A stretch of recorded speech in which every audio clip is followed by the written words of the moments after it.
At the end of a long, hard day, resting your head against a cool pillowcase and curling up can feel like the ultimate escape. But for parents with babies, the nighttime hours can mean a torturous ordeal, replete with middle-of-the-night wake-ups and screaming fits that can last hours.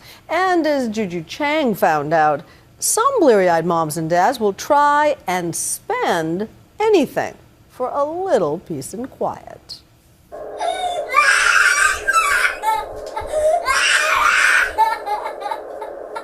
Two-year-old Mia isn't screaming because she's sick or hurt. In fact, just minutes before, she was happily reading and playing downstairs. She just doesn't want to go to sleep. Her parents, Danielle and Marcello, do this terrible tango every night. Let's go night-night. We're up anywhere from like 3 to 6 times a night. And Mia isn't the only problem. They also have a 9-month-old baby, Emily, who also doesn't sleep. Between the two children, Danielle and Marcello are up almost all night long. I get anywhere from like 3 to 4 hours of sleep a night, and it's not like consecutive sleep. I would appreciate it if it was consecutive. I think that would even be better. You're talking about 30 minutes here and 30 minutes there. Yeah. You know that there are Geneva Conventions against what you're doing, which is sleep deprivation. A typical night for the family goes something like this. They put Mia down at 7:30, which can quickly become 8:30. We have to sit there and we have to hold her hand, and you know, it's a whole process. It could take anywhere from 10 minutes to an hour. Once Mia finally does fall asleep, she doesn't stay that way long.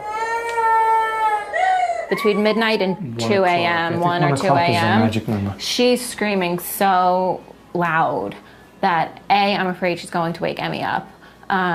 And B, I'm afraid she's going to hurt herself. So at that point, the only thing that consoled her in the past was giving her a bottle and bringing her into bed with us. Meanwhile, Emily isn't sleeping like a baby either. She is often up 3 or 4 times during the night. Danielle and Marcello both work full-time, and they're both at their breaking point. How much would you pay to get your life back, is the question. I was just telling, I was telling one of the producers, I would give up my life savings at this point. So they're giving in and paying up by turning to an increasing trend among exhausted parents, a paid sleep consultant. Enter Dream Team Baby. Connor Herman and her colleague Kira Ryan come into families' homes and take back the night. So glad to meet you. Sleep training small children is a booming business. The Dream Team charges close to $2,000 for an overnight stay like this and follow-up consultations, though they did not charge Marcello and Danielle for agreeing to let Nightline tell their story. Their method is simple yet controversial. Let your child cry, no matter how painful it is to hear.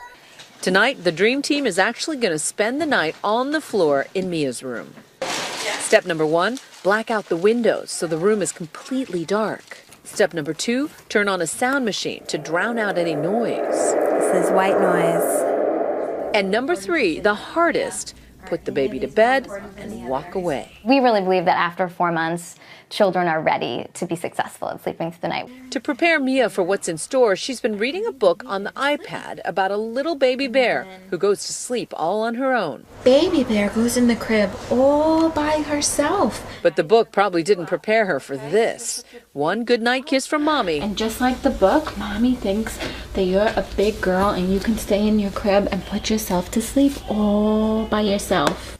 And then Daddy puts her to bed. Let's lay her down, cover her up, and stay night. What happens next is not for the faint of heart. Love you.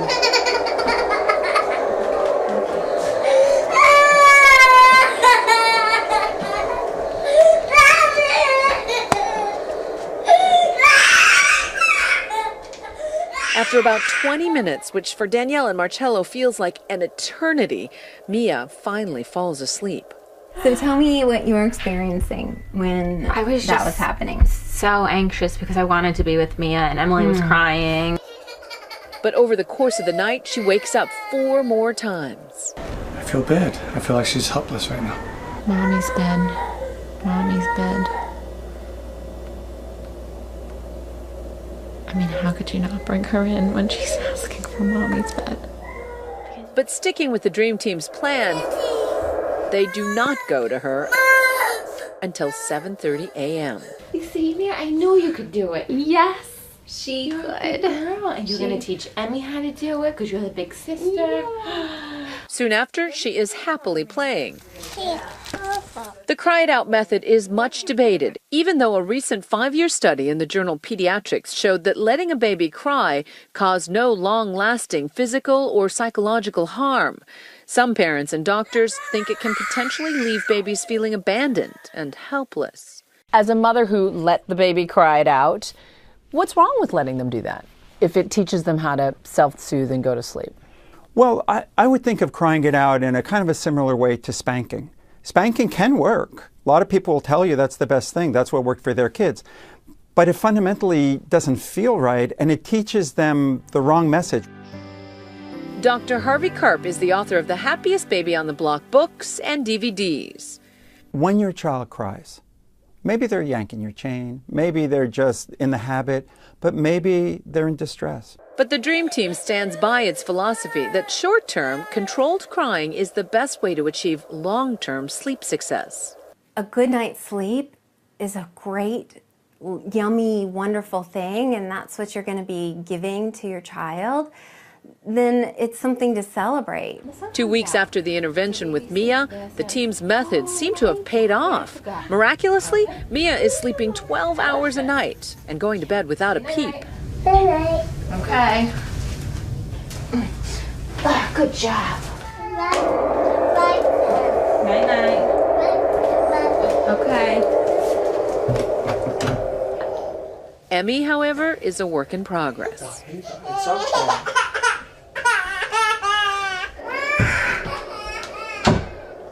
That's the hard part. But 10 minutes later, she too goes to sleep all on her own. So it's 7:37, and it would appear as though everybody's sleeping right now. Giving Danielle and Marcello the first quiet time they have had in months. We checked in with them 6 months after their experiment in sleep training began, and both Emmy and Mia are still sleeping through the night. I want you to. The couple say sleep training has been life-changing. And we actually have lives. Like, I can make plans after 7:30 at this point. For now, it's sweet dreams for everyone. The girls are healthier, they're happier. Yeah, correct. It's just, I can't even imagine a time when we didn't have it like this. For Nightline, I'm Juju Chang in Howard Beach, New York.